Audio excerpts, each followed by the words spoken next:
अस्सलामु अलैकुम वरहमतुल्लाहि वबरकातुहू।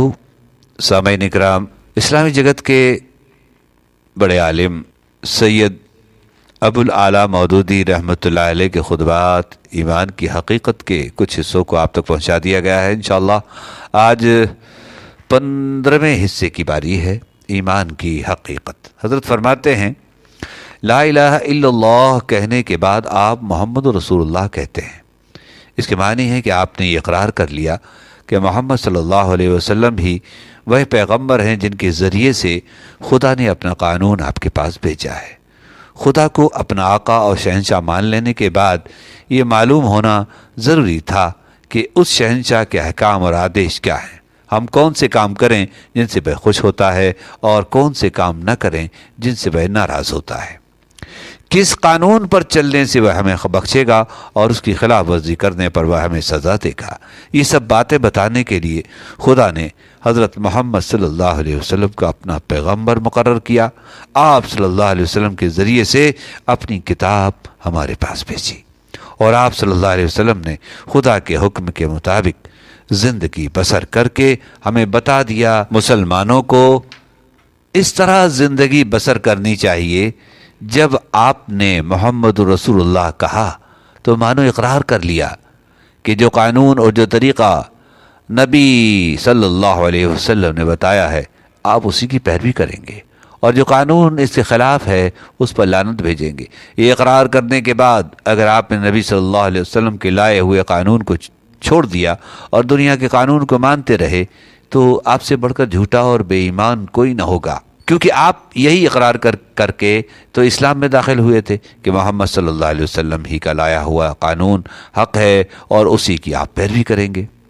इसी इकरार की बदौलत तो आप मुसलमान के भाई बने, इसी की बदौलत तो आपने बाप से मीरास पाई, इसी की बदौलत एक मुसलमान औरत से आपका निकाह हुआ, इसी की बदौलत आपकी औलाद जायज़ औलाद बनी, इसी की बदौलत आपको ये हक़ मिला कि तमाम मुसलमान आपके मददगार बने, आपको ज़कात दें, आपकी माल जान और इज़्ज़त और आबरू की हिफाजत का ज़िम्मा लिया जाए।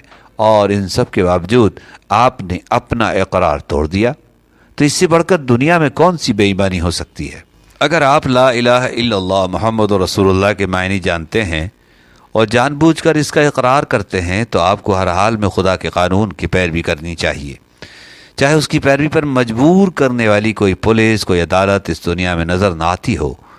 जो इंसान ये समझता है कि खुदा की पुलिस और फ़ौज और अदालत और जेल कहीं मौजूद नहीं है इसलिए उसके कानून को तोड़ना आसान है, और दुनिया की पुलिस फ़ौज अदालत और जेल मौजूद है इसलिए इसके कानून को तोड़ना मुश्किल है, ऐसे आदमी के बारे में मैं साफ कहता हूँ कि वह ला इलाहा इल्लल्लाह मुहम्मद रसूलुल्लाह का झूठा इकरार करता है, अपने खुदा को, सारी दुनिया को, तमाम मुसलमानों को और ख़ुद अपने आप को धोखा दे रहा है। भाइयों और दोस्तों, अभी मैंने आपके सामने तैयब कलमे के मायने बयान किए हैं। अब इसी सिलसिले में एक और पहलू की तरफ आपको तवज्जो दिलाता हूँ। आप इकरार करते हैं कि अल्लाह आपका और हर चीज़ का मालिक है, इसके क्या मानी है? इसके मानी ये हैं कि आपकी जान आपकी अपनी नहीं खुदा की है, आपके हाथ अपने नहीं, आपकी आँखें, आपके कान और आपके जिस्म का कोई अंग कोई हिस्सा आपका अपना नहीं है।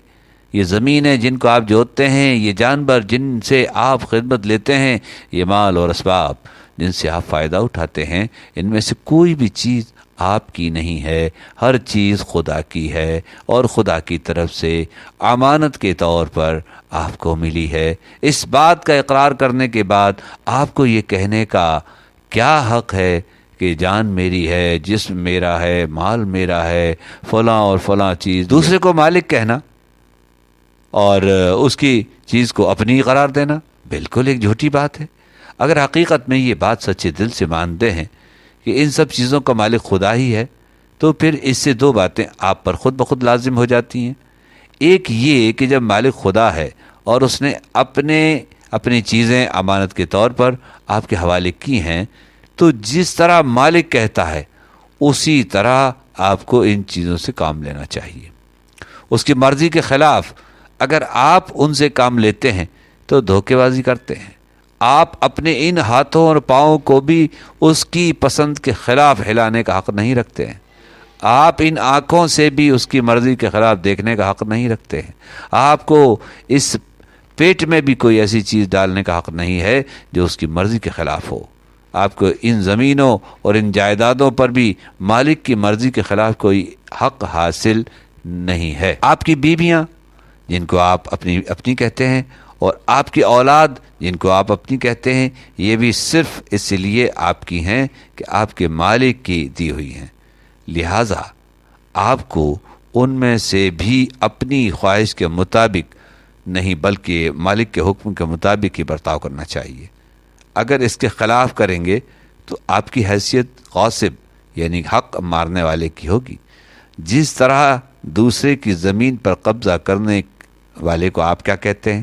آپ بے ایمان کہتے ہیں نا۔ اسی طرح اگر خدا کی دی ہوئی چیزوں کو آپ اپنا سمجھ کر اپنی مرضی کے مطابق استعمال کریں گے یا خدا کے سوا کسی اور کی مرضی کے مطابق ان سے کام کریں گے تو وہی بے ایمانی کا الزام آپ پر بھی آئے گا۔ اگر مالک کی مرضی کے مطابق کام کرنے میں کوئی نقصان ہوتا ہے تو ہوا کرے، جان جاتی ہے تو جائے، ہاتھ پاؤں ٹوٹتے ہیں تو ٹوٹیں، اولاد کا نقصان ہوتا ہے تو ہونے دو، مال اور جائیداد برباد ہو تو ہوا کرے، آپ کو کیوں غم ہے؟ جس کی چیز ہے وہی اگر نقصان پسند کرتا ہو تو اس کو حق ہے۔ ہاں، اگر مالک کی مرضی کے خلاف آپ کام کریں اور اس میں کسی چیز کا نقصان ہو تو بے شک آپ ملزم ہوں گے، کیونکہ دوسرے کے مال کو آپ نے خراب کر دیا۔ آپ خود اپنی جان کے مختار نہیں ہیں۔